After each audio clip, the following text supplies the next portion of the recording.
Pemirsa, sempat muncul pada tahun 2005, fenomena colek pamor muncul kembali belakangan ini di sejumlah tempat di Bali. Kemunculan fenomena ini diharapkan tidak membuat masyarakat resah dan takut berlebihan, namun sebaliknya dijadikan sebagai momen untuk mengingatkan agar umat selalu berbuat baik. Sejak muncul untuk kali pertama pada tahun 2005, fenomena colek pamor kembali muncul belakangan ini di sejumlah daerah di Bali.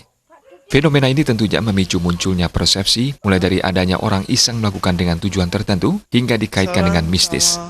Wakil Bupati Tabanan Komang Gede Sanjaya menilai, fenomena colek pamor ini merupakan bagian dari keajaiban yang dimiliki tanah Bali. Ada sesuatu hal yang perlu diingat oleh umat yang tentunya harus dipandang sebagai hal yang positif.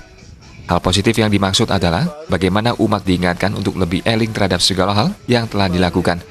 Siapapun yang tinggal di Bali harus memahami semua ini yang begitu sakral dan memiliki makna tersendiri. Siapapun mereka yang tinggal di Bali, selain orang Bali, harus bahwa Bali ini memang betul-betul pulau yang memang sudah dari zaman dulu penuh dengan makna dan arti. Ketika sekarang ada makna dan arti colek pamor ini maksudnya apa? Nah, kita sebagai orang Bali kadang-kadang tidak bisa terlalu banyak mencerna atau menganalogikan seperti apa, tapi kita bagaimana mengintrospeksi diri, bagaimana kita menarik diri ke belakang, mungkin itu tanda-tanda alam, bagaimana kita harus sama-sama waspada.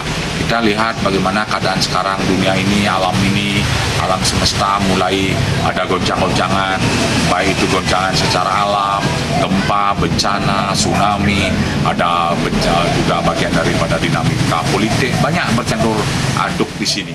Sementara Wakil Ketua DPRD Gianyar Made Togok berharap lembaga tinggi umat Hindu Bali seperti PHDI segera mengambil tindakan baik dengan memberikan pemahaman maupun sosialisasi arti fenomena ini maupun upacara kalau diperlukan. Langkah ini perlu diambil untuk menghindari terjadinya ketakutan berlebihan akibat minimnya informasi.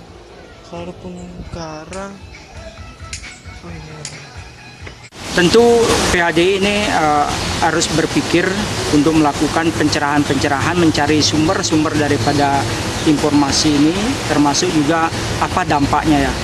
Karena kita mengetahui bahwa setiap hal yang aneh itu akan berdampak negatif ya. Cuman bagi kita di Bali itu kan ada cara-cara tertentu yang memang bisa dilakukan ya. Dengan upacara terkadang sudah selesai ya. Ini kan sikapnya kalau sudah dijawab umat Hindu itu sudah tidak resah lagi. Sepanjang ada apakah itu kecaruan dan lain sebagainya, biasanya ini untuk menenangkan masyarakat ya. Apapun bentuk dan makna dari fenomena ini tentunya harus disikapi dengan berpikir positif sehingga nantinya diharapkan mendatangkan hal positif bukan sebaliknya menimbulkan kecurigaan yang berlebihan hingga menimbulkan persoalan baru. Terima aja Bali TV.